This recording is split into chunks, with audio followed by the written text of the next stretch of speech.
Hello friends, मैं वैद्य Karanveer Singh from Chandigarh Ayurveda centre आज एक नए टॉपिक के साथ एक नई वीडियो के साथ आपके सामने आया हूं और कोशिश करूंगा आपको इस जो बीमारी के बारे हम डिस्कस करने जा रहे हैं उसके बारे में आयुर्वेद का क्या पॉइंट ऑफ व्यू है उसको समझाने की।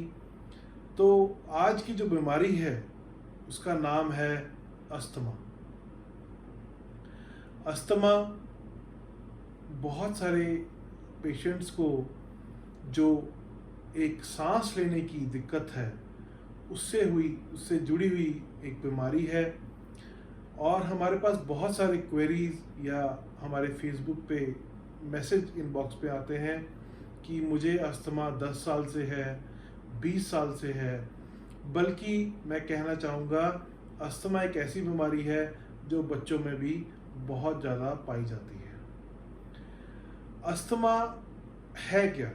बेसिक अगर आपको समझाने की कोशिश करूं तो जब हमें सांस फूलता है या सांस नहीं लिया जाता या सांस जब हम सीढ़ियाँ चढ़ें या ऐसी कोई भी एक्टिविटी करें उसमें सांस का उखड़ना, उसको अस्थमा कहा जाता है। और अस्थमा एक ऐसी बीमारी है जो कफा के साथ जुड़ा है। कफ मतलब आपका रेशा। आयुर्वेद के अनुसार वात पित्त कफ ये 3 एलिमेंट हैं। जब आपकी बॉडी में कफा एलिमेंट इकट्ठा होना शुरू हो जाए टॉक्सिन्स के रूप में तो वो ऐसी बीमारियां पैदा कर सकता है जिनमें से एक है अस्थमा। मैं आपको ये समझाना चाहता हूँ कि लंग्स हम सबको पता है कि बहुत ही बड़ा ऑर्गन है। उसमें छोटी छोटी थैलियाँ उपस्थित होती हैं जिसको एल्वुलाई बोलते हैं। उनका ऑक्सीजन का उनका जो मेन काम है ऑक्सीजन को ग्रहण करने का है, पर जब उसमें रेशा इकट्ठा हो जाए तो वो पूर्ण रूप से ऑक्सीजन को ग्रहण नहीं कर पाते। उसी कारण या उसी अवस्था को अस्थमा कहा गया है। जब आपको सर्दी जुकाम खांसी हर सीजन में रहना शुरू हो जाए या यही प्रॉब्लम प्रलॉन्ग्ड हो, कई साल तक आपके साथ चलें, तो वो एक अस्थमा का रूप ले लेती हैं।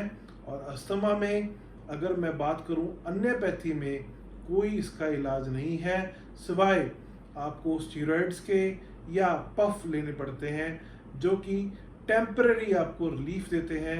इसका पूर्ण रूप से कोई भी इलाज नहीं और वो सिर्फ सिम्टम को दबाने की कोशिश करते हैं जो कि फिर मौसम के साथ खाने पीने के साथ फिर खड़े हो जाते हैं। तो जैसे कि अस्थमा कफा रोग के साथ है, अगर हम ये समझने की कोशिश करें कि हम ऐसा खाना ना खाएं जिससे कफ बढ़े तो डेफिनेटली हम अस्थमा को ठीक कर सकते हैं।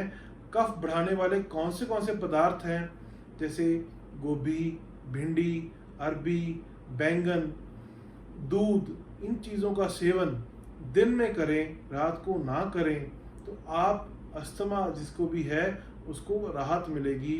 इन चीज़ों का सेवन अगर रात को बंद कर दे तो डेफिनेटली वो बहुत ही अच्छा महसूस करेगा और नेचुरली ठीक करेगा। कुछ होम रेमेडीज के द्वारा भी इसका उपचार किया जा सकता है। वो होम रेमेडीज में सबसे पहले है त्रिकटु, 3 कटु रस, सौंठ, पिपली, काली मिर्च। इन तीनों का चूर्ण आधा चम्मच सुबह, आधा चम्मच शाम को शहद के साथ लेने से आप इसका उपचार कर सकते हैं। आपके लिए बहुत ही लाभदायक है। तुलसी के पत्ते हर घर में मौजूद होते हैं। तुलसी के पत्ते सीधा चबाने से या उनका रस निकालने से, उस रस को पीने से आपके लिए बहुत ही लाभदायक है। अस्थमा पेशेंट के लिए वरदान है। उसके अलावा आपके घर में जो भी, जैसे हम बात करें कि हल्दी या क्यूरक्यूमिन, ये सब चीज़ें, हींग, जीरा, ये सब चीज़ें आपके लिए लाभदायक इसलिए हैं क्योंकि इनकी तासीर तीक्ष्ण होती है, मतलब कफ को नाश करने वाली होती है। इनका सेवन किसी भी रूप में, लहसुन का सेवन किसी भी रूप में आप करें तो आपका जो कफ है वो नष्ट होता है, और कफ नष्ट होने से अस्थमा ऑटोमेटिकली ठीक होता है। अगर आपका अस्थमा बहुत ही पुराने रोग बन चुका है तो मैं आपको राय देता हूँ कि आप इसका उपचार आयुर्वेद में कराएं, और इससे पूर्ण रूप से मात्र 6 से 7 महीने में उसका उपचार हो जाता है, और 7-8 महीने में आप बिल्कुल ठीक हो जाते हो। और इतना सा अगर आप पेशेंस रखकर आयुर्वेद की दवाई खाएं तो बहुत ही लाभदायक है। हमारा वेबसाइट है, हमारी एक वेबसाइट है चंडीगढ़ आयुर्वेद सेंटर.com।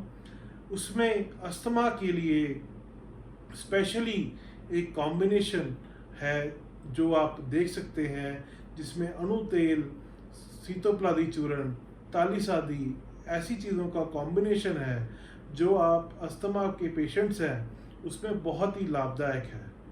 तो आप उसमें जाकर जब देखेंगे डिस्क्रिप्शन में तो उसका पूरा आपको डिटेल मिलेगी, ये दवाई क्यों अच्छी है, क्या करेगी और कैसे उपचार करेगी। इवन हमारे चैनल पे, यूट्यूब पे या हमारे और चैनल जो सोशल मीडिया पे हैं उसमें अस्थमा पेशेंट्स के हम टेस्टिमोनियल डालते हैं, जिसके द्वारा आपका हौसला बढ़े ताकि आप आयुर्वेद को अपनाएं और आयुर्वेद के द्वारा इसका उपचार कराएं।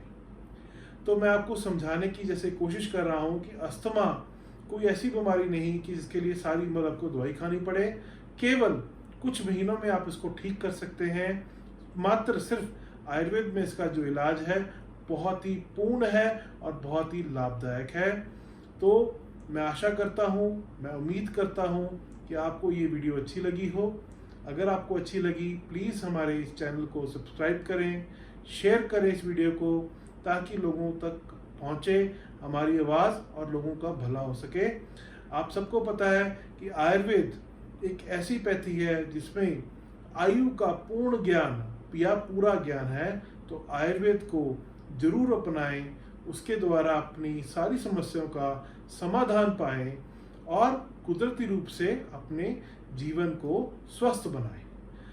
फिर मिलूंगा एक नए टॉपिक के साथ, एक नई डिजीज के साथ। तब तक के लिए धन्यवाद।